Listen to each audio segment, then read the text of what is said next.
So once we've established the plan, we might want to add to it and extend it. And one of the great things and unique things about Power Project is the ability to create more than one activity on one row of the plan, which really helps you condense the plan. So if we were going to create columns between the ground and the first floor, and we wanted to do it in two sections, we wouldn't have to put a second one on another row. Only in Power Project we can create that same activity on the same row. There's no limit to the number of activities that you can have on one row. They are different activities in their own right. They can have a different activity code, they can have a different resource and cost, they can have a different logical arrangement. They're not pseudo tasks in the same way they are in Microsoft Project, and the ability to do this helps us condense a lot of information at one time. The other thing great use for that is for procurement items. How are we going to appoint that trade contractor? And so we can also in Power Project have groups of preset activities, little fragments of a project that we use again and again, and we can take one of our short procurement steps, we can copy that to the clipboard and we can paste it into this particular part of our plan. And then we can say, well, if I link that into our foundations work, so this is going to be our foundation procurement, then when we schedule that, then it's going to move those activities around, and we can then see that that's delaying our foundation work. We can either shorten part of our plan so we don't have to break it apart from the general group and see what impact that has.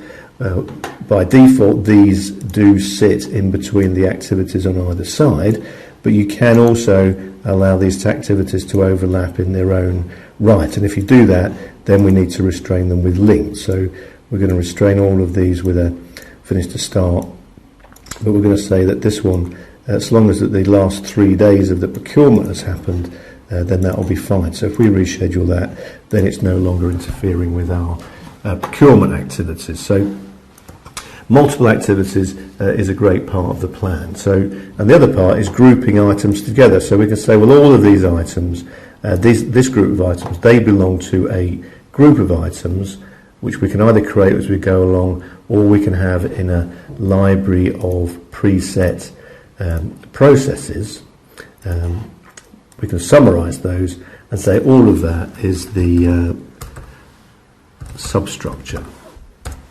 And then we can click on the minus sign to collapse it, or we can double click on the graphic to expand it. And so we can, in this way, create a work breakdown structure, a hierarchy, which we can see in the left-hand view over here. So we can just click on the word substructure. We can just look at that part of the work breakdown structure in isolation. So we might want to put this information in a group called procurement, so we can hide all the details if we want to. We can perhaps get rid of this and bring in one of our task pools for the superstructure, which has already got some of these items predefined. So the creation of a plan can be very rapid indeed.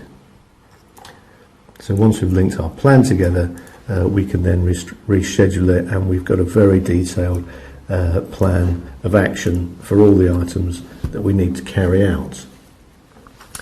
We can pick up one activity and move it at one time. We can pick up a whole series of activities, including a summary, a group of activities. We can pick all those up and move them in one operation. And we can do that graphically, but we can also do that numerically with the toolbar. So we can say we want to take minus 3 weeks off the start date of all those selected items. We can do that. We can say that we want to increase the duration of those selected activities by 25%, for example. So it's a very powerful editing environment. Everything that we've done, we can undo. We're going right back to a reschedule, for example. So there's no limit to the amount of information that you can't undo. That includes going back through a save. We can put in post-start dates on activities. So we might say, well, the drains could start then, but in fact they can't start until the 15th of April. And if I reschedule, it'll move back. But if I undo that and I then add a impose start or end dates, we can say that this activity can't start any earlier than that, and that might have an impact on the activities around it and when things might start or finish. So any activity can have any constraint or combination of constraints. One of the more powerful things about Power Project is the ability to have multiple activities between two activities. So in this particular circumstance, I'll increase the zoom scale so we can see that better. We've got one link between these two activities, and that's all that you could achieve in Microsoft Project. And so you might say, well, when the first 10 days of the foundation task have been completed, the ground floor slab can continue. But if the foundations were to take longer, if they were to take us 6 weeks instead of 4 weeks and 4 days, and we reschedule, there is no impact on the end date because there's no restraint between the end of this activity and any part of the following activity. So in Power Project you can also have a link from the end of an activity or any part of an activity to any part of another activity. So the last 5 days of the ground floor slab must continue once the foundations are finished. So if we schedule, it's going to make no difference now, but if we change the duration of this activity and we schedule again, you see the knock-on impact, and you can prove cause and effect from something that's happening in your project that maybe is outside your control. So the ability to have multiple activities, multiple links between multiple activities is very powerful in Power Project, and it also combines with the calendaring.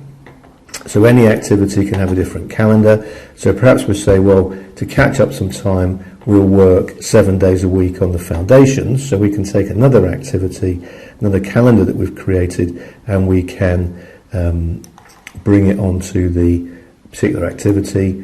We can choose to see the effect of that, and then when we reschedule, we can see the impact of that particular process, which in this case has been 0, but we're going to see that this activity is no longer critical because there's a Saturday and Sunday at the other end, and so we can see the impact of that in another window.